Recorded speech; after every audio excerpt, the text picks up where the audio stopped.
Neuroeducación Francisco Mora. Capítulo 5. Del color de las mariposas al pensamiento abstracto. ¿Qué hace que a los niños se les llene el cuerpo de alegría cuando piensan en ese día que van a hacer una excursión? ¿Cuál es el porqué de esa alegría pensando en escapar de la pequeña cárcel que representa la clase donde se les enseña en el colegio? ¿Por qué muchos niños recordarán toda la vida cuando en una excursión el maestro les explicó el tamaño y las formas diferentes de muchas hojas, el significado multicolor de las alas de las mariposas o el espectro de colores del arco iris? Sin duda, porque ello significa activar los códigos cerebrales profundos heredados a lo largo de los tiempos en los que aprender y memorizar era consecuencia de la activación de los procesos emocionales que generan la curiosidad y, como consecuencia, abrir la ventana de la atención en espacios abiertos a todo aquello que es útil y sirve a la supervivencia biológica. Aprender para un niño de hoy, en ese contexto lleno de sonidos, tal vez ancestrales, de colores y formas diversas, sigue siendo sencillamente placentero e intenso. Y eso es también el juego, ya lo hemos apuntado antes, un mecanismo emocional disfrazado con el que el niño adquiere habilidades y capacidades a través de la vorágine de cambios que realiza su cerebro a grandes velocidades. Un colorario se puede sacar de todo esto, y este es que todo comienzo del aprendizaje, el más temprano del niño, debería hacerse directamente en contacto con la naturaleza, no entre cuatro paredes. Así nos lo revelan los códigos del cerebro y cómo estos han ido apareciendo a lo largo del proceso evolutivo. Y esta es quizá la primera enseñanza que deberíamos sacar de lo que venimos tratando en este libro y que llamamos neuroeducación. Lo primero que esto nos enseña es lo más obvio, que un niño no comienza a aprender con ideas y con abstractos, sino con percepciones, emociones, sensaciones y movimientos obtenidos del mundo sensorial y como reacción al mundo real, fuente primigenia de los estímulos y primer maestro del niño. Es el mundo y todo lo que hay en él y frente a él lo que primero enseña al niño. Y aprender bien de ese mundo es básico, no solo cuando niño, sino después en las enseñanzas regaladas y para el resto de su vida, pues estas sensaciones y percepciones y sus experiencias serán los cimientos de su futuro aprendizaje abstracto. El niño es una esponja que absorbe y recoge, como si fuera agua, todo lo sensorial que le rodea, los colores, las formas, los movimientos, las distancias entre los objetos, los sonidos y las texturas, el gusto y el olor de las cosas. Y es en un constante aprendizaje cómo transforma y cómo cambia su cerebro.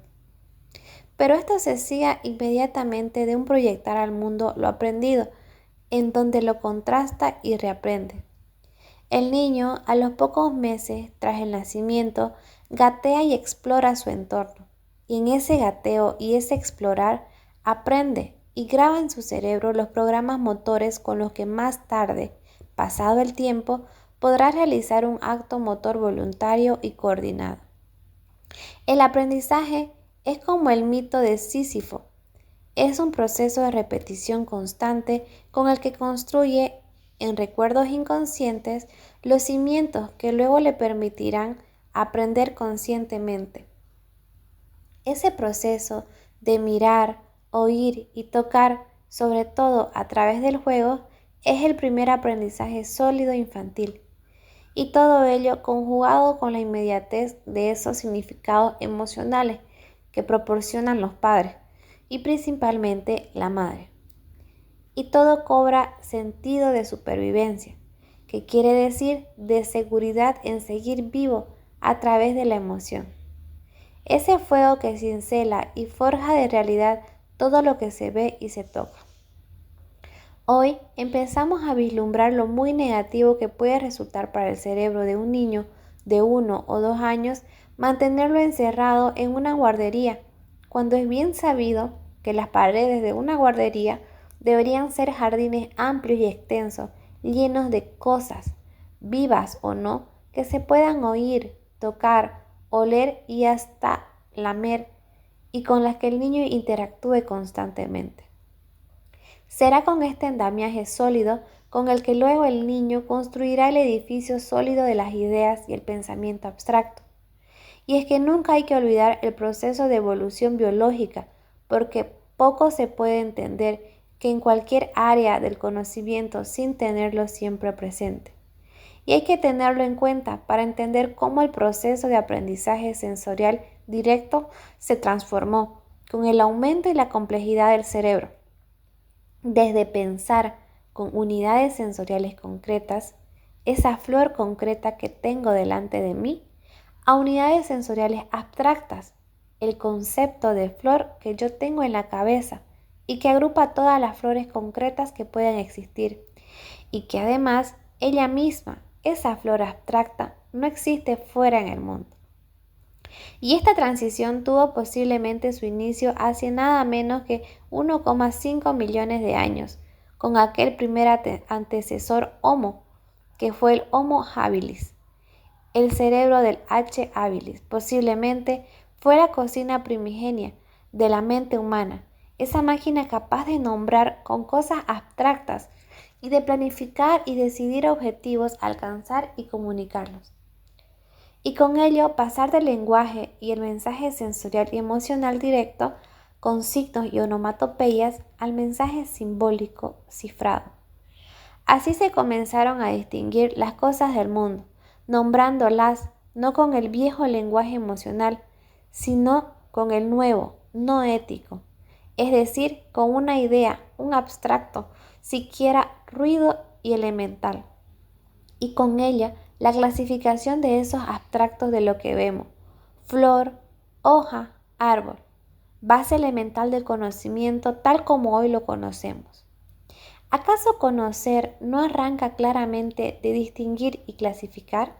Sin duda, pero el mensaje importante a transmitir aquí es el de la transición y evolución de ese concreto sensorial al abstracto de las ideas, para señalar lo importante que es aprender desde muy temprano y bien lleno de realidad, lo sensorial directo, pues es eso lo que da fundamento sólido para elaborar y aprender bien y transformar desde después esos concretos en abstractos.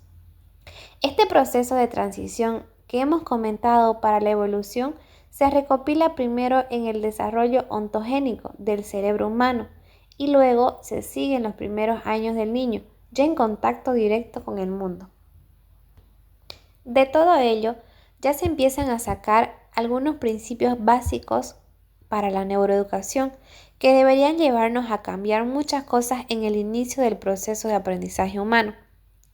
Insisto en ello, a uno de 2 o 3 niños se le deberían enseñar los diferentes tipos de hojas, flores, plantas, animales y todos los infinitos registros de formas y colores en el campo, en la naturaleza y menos en el aula, con dibujos ni tampoco con películas.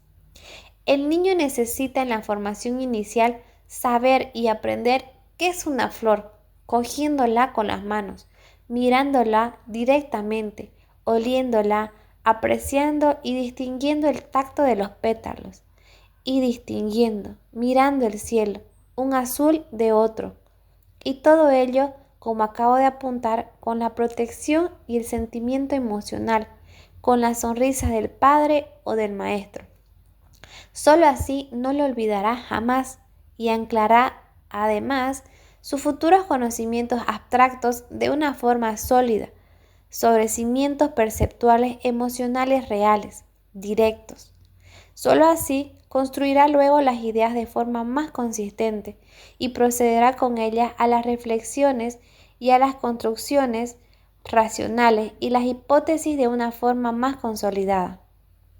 Con tristeza se oye decir, cada vez con más frecuencia, que muchos niños que siempre han vivido en las grandes ciudades como Nueva York o Chicago no han visto nunca las estrellas brillantes en el cielo, debido a la contaminación y a la potente iluminación de sus calles, plazas y rascacielos.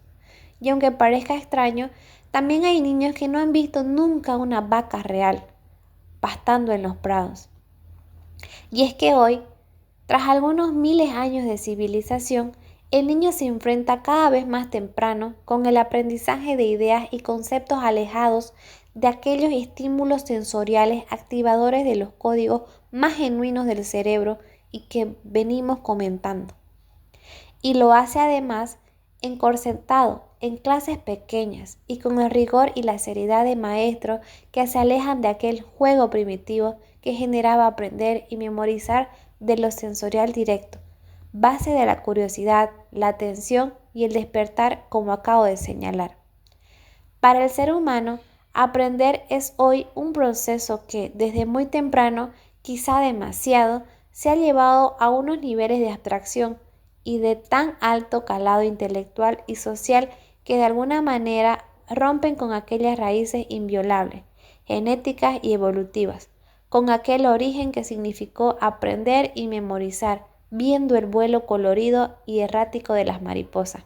¿No convendría repasar y evaluar en qué medida los estímulos que se utilizan hoy para aprender activan con propiedad los códigos del cerebro más genuinos para esta tarea?